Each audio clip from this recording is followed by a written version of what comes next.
We start off at 5 following breaking news out of Morgan County. One person is dead and several others are injured after 2 small planes collided midair at the airport in Fort Morgan. The Morgan County Sheriff's Office says the planes collided near the runway at Fort Morgan Municipal Airport. 2 miles north of the airport for a possibly 2 aircraft collision in the air. Currently see black smoke. Are seeing active flames at this time. That was the dispatch audio of the emergency call coming in this afternoon. The sheriff's office says 2 people on board a Cessna training plane were trying to land when it collided with the other plane.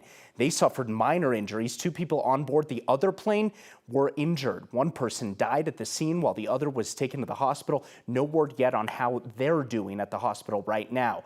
They were flying in an EA-300 plane. It's a plane mainly used for aerobatics. The airport will now stay closed as the NTSB investigates. Meanwhile, there's more trouble in the skies, this time at DIA. Air Canada says one of their planes taking off from Denver to Toronto had to return to DIA after a strong odor was reported in the galley of the plane. Officials say the plane landed safely.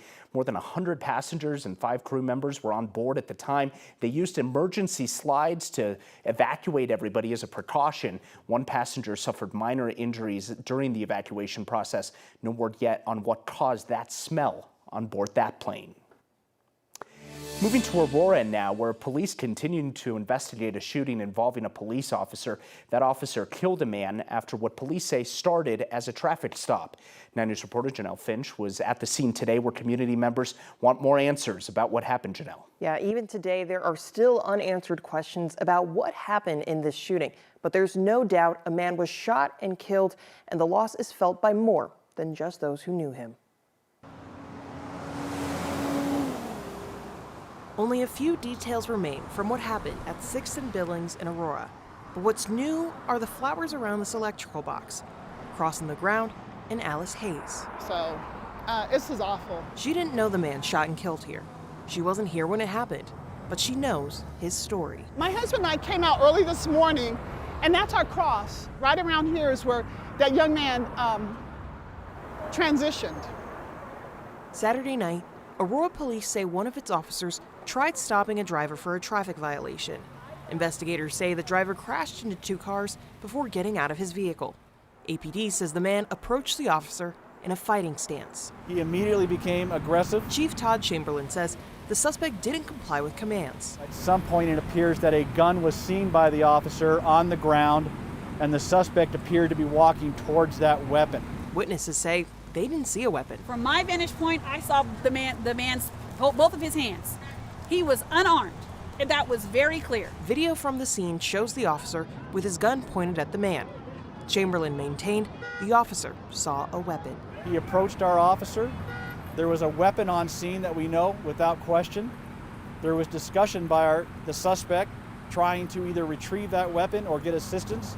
Loved ones say the man was a father and a brother, and Hayes says he should be here. He represented the black community. And since he can't be here, she will.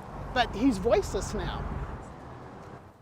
Loved ones of the man say they will honor him tonight at the scene with a candlelight vigil. Janelle Finch, 9 News. Certainly more answers and more questions that need to come up as this investigation continues. Janelle Finch reporting. Appreciate it. Thank you. Aurora police have arrested a man suspected of stealing a car and leading officers on another chase yesterday. APD says it started when officers spotted a stolen SUV without plates. Officers attempted to pull over the driver. He instead sped away. Police say he crashed into another car on I-225 near Colfax. They identified the man as 20-year-old Jesse Gustavo Garcia Gomez. Police say the day before the incident, the suspect failed to appear in court for an attempted homicide case from early June. In Brighton, a man accused of shooting at police, during a pursuit just a few days ago is now being held on suspicion of first-degree murder in a completely different case. Police say officers found the body of a woman in an abandoned car on Friday. They believe she died from gunshot wounds. Investigators later learned that the woman had been associated with 50-year-old Jamie Benavidez. That's the man you see on your screen right now. He was already in custody when the woman's body was found. On Thursday, police arrested Benavidez for an attempted armed carjacking that led to that chase and shooting. Documents obtained by 9 News investigates show he had been arrested more than 60 times before. Switching now to the weather and checking in on our forecast after some days of cool and storms and rain, sunshine and warm temperatures are closing out August in Colorado. 9 News meteorologist Corey Rappenhagen joining us now. And Corey, looking to actually be a comfortable week ahead. Yeah, the entire week looks really great. Those rain chances are coming down. We'll see lots of sunshine. Today, we've still got a very nice day on our hands here. Not a single cloud in the sky above the city of Denver right now, and much of the Front Range looks just like that. Temperatures in the 70s right now, 80 degrees in Central Park. And your patio forecast for tomorrow, if you want to bust out that barbecue and have dinner on the porch or on the deck, this is going to be a great day for it tomorrow. Get your burgers ready. Labor Day forecast, 84 degrees, nice and dry, lots of sunshine, very low rain chances.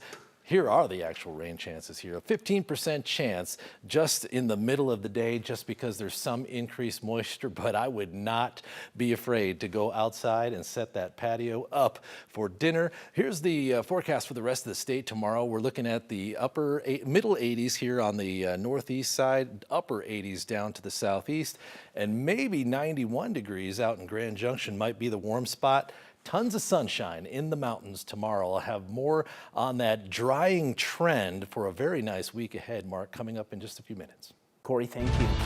There's some more good news on the western slope. The 5th largest wildfire in Colorado history is now nearly 100% contained. Some hard work by firefighters there. Lightning started the Lee Fire in Rio Blanco County at the beginning of the month. It's grown to more than 137,000 acres over the last couple weeks. That's about 214 square miles. Now, though, 95% contained. The fire is just 3 acres shy of surpassing the Hayman Fire, of becoming the 4th largest in state history. Crews are still working to stabilize fire lines, restore ground conditions, and remove equipment that's no longer needed on the front lines of that fire. Firefighters really have done a remarkable job there, with only 3 homes being burned by a fire of that size. Meanwhile, the Derby Fire continues to burn with little containment in Eagle and Garfield counties. It's now burned more than just 5,700 acres and is just 6% contained. Fire officials say crews are working along the fire's edge ahead of the warmer weather that Corey was just talking about there. Obviously, this fire much smaller than the Lee Fire, which burned farther west. Happening tomorrow, new requirements kick in for the Supplemental Nutritional Assistance Program, or SNAP, food stamps as most people know them. These changes are being enacted by the Trump administration. This means there are now work requirements for able-bodied adults age 18, through 64. This will also impact how long people can stay on SNAP. Recipients will now have to work at least 20 hours per week or 80 hours per month. This can include career training or volunteer work. There are exceptions to the rules for people with children or who are not considered mentally able to work. Other requirements will take effect at the start of October. The changes, of course, are brought by the passage of President Donald Trump's tax bill, which happened earlier this year. The Congressional Budget Office says more than 2 million Americans could lose food stamp benefits because of this new requirement.